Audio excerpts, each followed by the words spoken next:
इतनी पराली मत जलाइए कि मध्य प्रदेश में भी सांस लेने में दिक्कत होने लगे। आप जानते हैं, पराली जलाने के मामले में हरियाणा और पंजाब नहीं, अपना मध्य प्रदेश नंबर 1 हो गया है। आपकी फिक्र है, आपके जिंदगी की परवाह है, बस इसीलिए इस खबर पर विस्तार से बात करूंगा। देख लीजिए आंकड़े, देख लीजिए आंकड़े। इस साल जनवरी से लेकर 24 नवंबर 2024 तक के आंकड़े आपको बता रहा हूं। इस साल मध्य प्रदेश से पराली जलाने के 14,493 मामले सामने आए, जो पंजाब और हरियाणा से बहुत ज्यादा हैं, बहुत ज्यादा। पंजाब से पराली जलाने के 10,682 मामले सामने आए, जबकि हरियाणा से 1,315 मामले ही पराली जलाने के सामने आए हैं।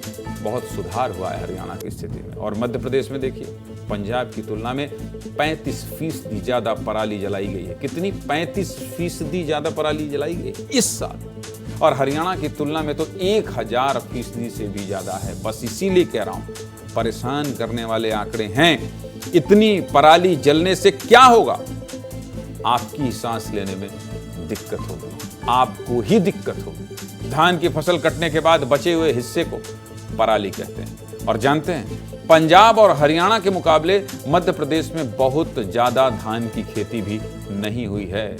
आंकड़ा देख लीजिए, पंजाब में 80 लाख एकड़ में धान की खेती हुई है, जबकि मध्य प्रदेश में 45 लाख एकड़ और हरियाणा में 40 लाख एकड़ जमीन पर धान की खेती हुई। ऐसे में पराली जलाने के मामले में मध्य प्रदेश का पहले स्थान पर रहना बहुत ज्यादा चिंताजनक है भाई साहब, बहुत ज्यादा चिंताजनक। चिंतित होना चाहिए आप। मध्य प्रदेश में भी सबसे ज्यादा पराली कहां जलाई गई है, वो भी देख लीजिए। सबसे ज्यादा श्योपुर जिले से पराली जलाने के मामले सामने आए हैं। दूसरे नंबर पर जबलपुर है, जहां 1952 केस मिले हैं। तीसरे नंबर पर नर्मदापुरम है। नर्मदापुरम से पराली जलाने के 1617 मामले सामने आए हैं। समझ गया? अब फिर से एक बार अपनी टीवी स्क्रीन को देखिए, देखिए ग्राउंड की तस्वीर है। अब ये ग्राउंड की तस्वीर देखिए, बेखौफ होकर कैसे खेतों में पराली जलाई जा रही है। तस्वीर देख लीजिए। भोपाल, रायसेन, सीहोर और श्योपुर की तस्वीर दिखा रहे हैं। प्रदेश में कई जगह हवा जहरीली होती जा रही है, लेकिन किसान मान नहीं रहे। पराली जलाने का सिलसिला नहीं थम रहा है। हमारे संवाददाता विवेक तिवारी, अक्षय शर्मा और विजय सिंह राठौर ने ग्राउंड पर पहुंचकर रिपोर्ट भेजी है। जब इतनी बड़ी मात्रा में पराली जलाएंगे तो यहां बैठकर एसी कमरे में ज्ञानेंद्र तिवारी विश्लेषण नहीं करेंगे। मेरा रिपोर्टर वहां जाएगा, ठोकरे खाएगा और आपको सावधान करने के लिए ग्राउंड की रिपोर्ट लेकर आएगा। देखिए हमारे सहयोगियों की यह रिपोर्ट।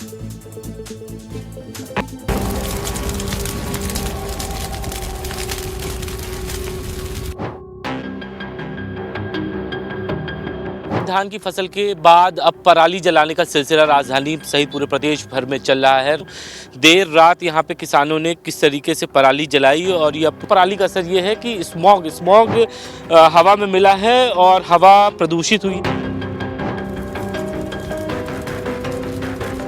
हम रायसेन जिले में मौजूद हैं। इसी तरह अमूमन हर खेत के हाल हैं। हमारी मजबूरी है इसे जलाना। खरीदने वाला नहीं होता, जानवर भी नहीं खाते, तो मजबूरी में आग लगाना पड़ता है। किसान खेतों में लगातार पराली जला रहा है, लेकिन प्रशासन इस ओर कितना धीर गंभीर है, इस बात का अंदाजा आप इसी बात से लगा सकते हैं कि यहाँ श्यामपुर स्टेट हाईवे के नजदीक ही खेतों में यहाँ हालात हैं।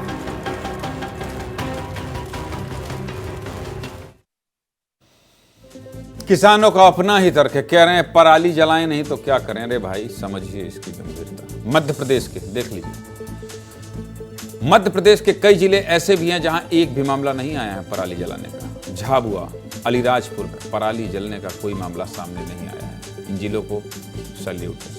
शहडोल में सिर्फ 1, तो डिंडोरी में 2, रतलाम में 3, बालाघाट में 13 और सीधी सिंगरौली में 14 मामले आए हैं। इसमें ज्यादातर जिले आदिवासी बाहुल्य हैं। आदिवासी परंपरागत खेती करते हैं, मतलब धान की खेती के लिए देसी बीज का इस्तेमाल करते हैं और धान की कटाई के बाद जो पराली बचती है वो मवेशियों को खिला देते हैं। जो किसान कह रहे हैं जलाएं नहीं तो क्या करें, उन लोगों के लिए बता दिया हूं, देख लीजिए, और आपके पास उपाय भी बता दिया। क्योंकि आपके पराली जलाने से मध्य प्रदेश में कई जगह AQI बहुत खतरनाक हो जाता है। फेफड़े संबंधी समस्या से जूझ रहे लोगों की हालत खराब हो जाती है। मत कीजिए ऐसा, फिर कह रहा हूं, मत कीजिए। आपकी सेहत के लिए बोल रहा हूं। पराली जलाने से प्रदूषण तो होता ही है, साथ साथ मिट्टी की उपजाऊ शक्ति कम होती है। बहुत हानिकारक गैस निकलते हैं पराली जलाने से, जीना मुश्किल हो जाता है। इसके अलावा कई बार पराली जलाने से आग लगने की भी घटनाएं सामने आती हैं। अब मध्य प्रदेश नंबर 1 हो गया पराली जलाने में, तो स्थानीय प्रशासन ने भी इस मामले को गंभीरता से ले लिया। प्रशासन ने निर्देश दे दिया है कि पराली जलाने वाले किसानों पर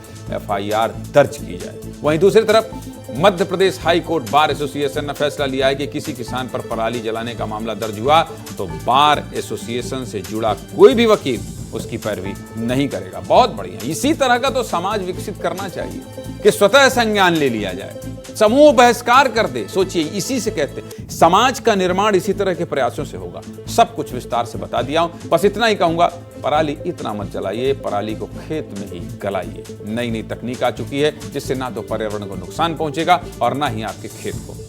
आगे बढ़ना चाहता हूं लेकिन श्याम सिंह तोमर भोपाल चलना पड़ेगा। मध्य प्रदेश का मामला है, आपसे बात करना पड़ेगी। इसलिए बात करना पड़ेगी कि आखिर मध्य प्रदेश पंजाब और हरियाणा से आगे निकल रहा है। ये तो चिंता का विषय है ना श्याम जी, चिंता का विषय है।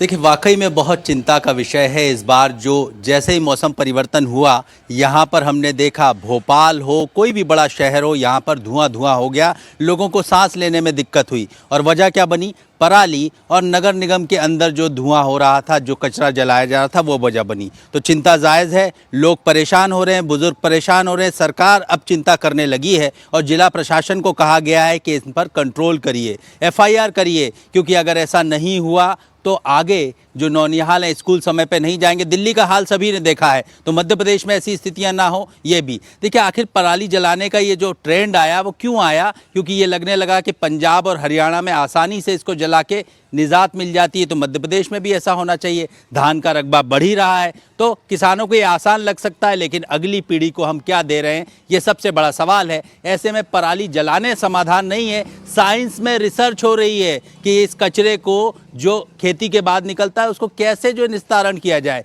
उसका उपयोग करें। लगातार साइंटिस्ट खेतों में किसानों के बीच जा रहे, जागरूक कर रहे हैं, इसको भी देखना चाहिए। बात बिल्कुल ठीक बात। बहुत बहुत धन्यवाद आपका। और चलिए आगे बढ़ते हैं। कुछ लोग अच्छा भी काम कर रहे हैं, उनको गुड जॉब कह देते हैं। श्याम जी, बहुत धन्यवाद आप।